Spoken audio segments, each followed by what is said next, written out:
Nah pihak sana kan terutama orang tuanya ya. Iya, iya. Kalau menyatakan kalau yang bersangkutan tuh mengalami ada kelainan. Iya. Gimana menanggapinya Mas? Kalau rumah sakit jiwa. Iya gini, kalau kalau ya masalah jiwa itu apakah bisa dituntut? oh saya nggak ngerti kalau masalah orang sakit jiwa atau segala macam bisa dituntut itu saya nggak ngerti karena saya bukan ahlinya. Karena saya di sini nggak mau berbicara di luar konteks saya sebagai saya nggak ngerti gitu kan. Karena saya nggak mau jadi blunder, jadi bahan tertawan. Kan banyak orang sekarang bukan pada kapasitasnya dia bicara bahwa dia bipolar akut tingkat apa gitu. Ya, Akhirnya kan tuh? jadi badut kan, jadi ketawaan. Kalau saya nggak mau, saya no comment, saya nggak ngerti. Yang tahu pasti ya pihak polisi Yang lebih tahu, ya pasti akan ya.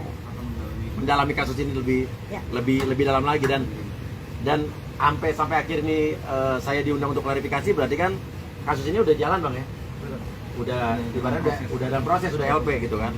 Dan Dennis juga minggu depan akan dipanggil kayaknya nih. Gara-gara lu. Lah gua kan kenal dia gara-gara lu. Iya juga sih, ya.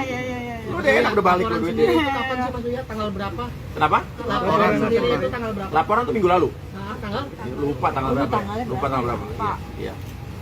Maksudnya untuk Iya. laporan ini mungkin memberikan efek jerah apa untuk mempidanakan dia atau seperti apa? Harapan ke depannya Mas Buya. Gini, saya mengharapkan bahwa gini, karena pada saat ini hanya menimpa saya kan dari waktu awal kan diam saja.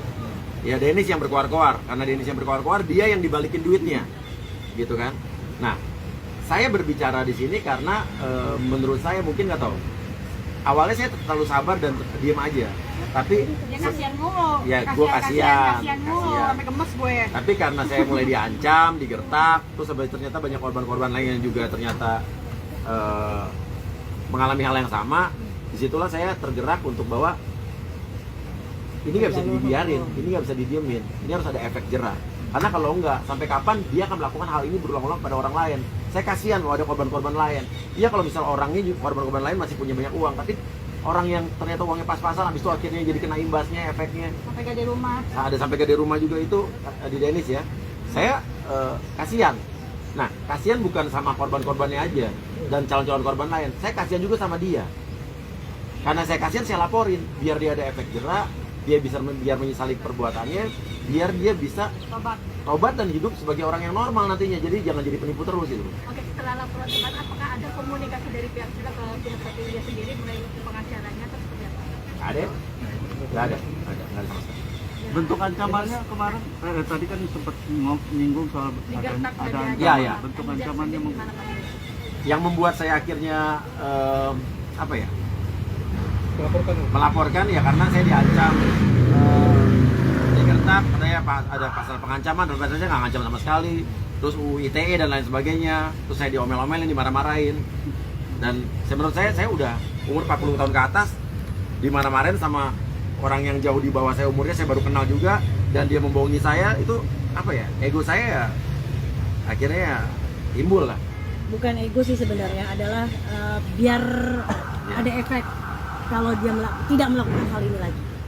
Karena ya nggak pantas kan dia bocil. Dan dirugikan banyak orang, bukan Iya. cuma kita doang. Bang Uya baru pertama kali kena tipu. Kena tipu? Iya. Oh zaman dulu, zaman kuliah pernah kena tipu lah gue. Mobil gue sampai sekarang ada yang masih belum balik, tapi surat-surat BPKB masih ada, ditipu teman sendiri. Terus terakhir tahun lalu juga gue ditipu juga, yang soal travel di Bali itu gitu kan. Nah sekarang ini jadi mungkin kok berapa kali gue kena tipu, tapi gue selalu kasihan-kasihan mulu gitu kan.